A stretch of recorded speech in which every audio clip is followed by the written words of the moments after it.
દુર્વા અષ્ટમી, રાધાષ્ટમી અને દુર્વા ધરોનું મહત્વ. ભવિષ્ય પુરાણ અનુસાર ભગવાન શ્રી કૃષ્ણ યુધિષ્ઠિરને કહે છે કે ભાદરવા સુદ આઠમના દિવસે જે પતિવ્રતા સ્ત્રી દુર્વાષ્ટમીનું વ્રત કરે છે તેની સંતાન અને સૌભાગ્ય દુર્વા જેટલા વધે છે અને તેનો કદી નાશ થતો નથી. ગુજરાતમાં આ દિવસને ધરો આઠમ કહે છે. હવેલી સંપ્રદાયમાં આ દિવસે શ્રી રાધાજીનો પ્રાગટ્ય થયો હોવાનું મનાય છે, તેથી તેને રાધાષ્ટમી કહેવાય છે. દુર્વાને સંસ્કૃતમાં દુર્વા કહેવાય છે અને તેના અન્ય પર્યાય નામ તેના રંગ, રૂપ અને ગુણો પર આધારિત છે. ઘેરા લીલા રંગની દુર્વાને શ્યામ દુર્વા અને આછા લીલા રંગની તથા મૂળ પાસે વધુ સફેદ દેખાતી દુર્વાને શ્વેત દુર્વા કહેવાય છે. પોએસી પરિવારની આ નરમ અને નાજુક ઘાસનું વૈજ્ઞાનિક નામ સેનોડોન ડેક્ટિલોન છે. આયુર્વેદિક અને વૈજ્ઞાનિક પરિપ્રેક્ષ્ય. આયુર્વેદ અનુસાર દુર્વા મધુર, કષાય અને શીતળ હોય છે અને કફ, પિત્ત તેમજ રક્તથી થતા વિકારોને શાંત કરે છે. શરદ ઋતુમાં ગરમીના પ્રકોપથી નાકમાંથી વહેતા રક્તને તરત રોકવા અને પિત્તજ અતિસાર, ઝાડા માટે દુર્વાનો તાજો રસ આપવામાં આવે છે.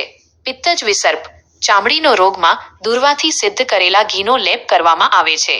આધુનિક વિજ્ઞાન અનુસાર દુર્વા protein, carbohydrate, magnesium, phosphorus, calcium, sodium અને પોટેશિયમ જેવા ખનિજ તત્વોનો સમૃદ્ધ સ્ત્રોત છે. આ ઉપરાંત તેમાં બીટા સાઇટોસ્ટેરોલ, ફ્લાવોનોઇડ્સ, આલ્કલોઇડ્સ, ગ્લાયકોસાઇડ્સ અને ટ્રાઇટરપેનોઇડ્સ જેવા મેટાબોલાઇટ્સ પણ હોય છે. અલ્સર, ડાયાબિટીસ, હૃદય, યકૃત અને નર્વસ સિસ્ટમ પર દુર્વાના ઔષધીય ગુણો પર કેટલાક સંશોધન પત્રો પણ ઉપલબ્ધ છે. દુર્વા મનના સંતાપને દૂર કરે છે.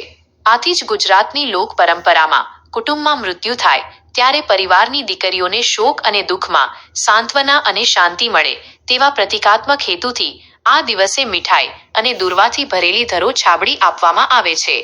ધાર્મિક અને આધ્યાત્મિક મહત્વ. શ્રી ગણેશજીની પૂજામાં ફરજિયાતપણે દુર્વાનો ઉપયોગ તેના ઔષધીય ગુણોનો પ્રતિકાત્મક નિર્દેશ છે.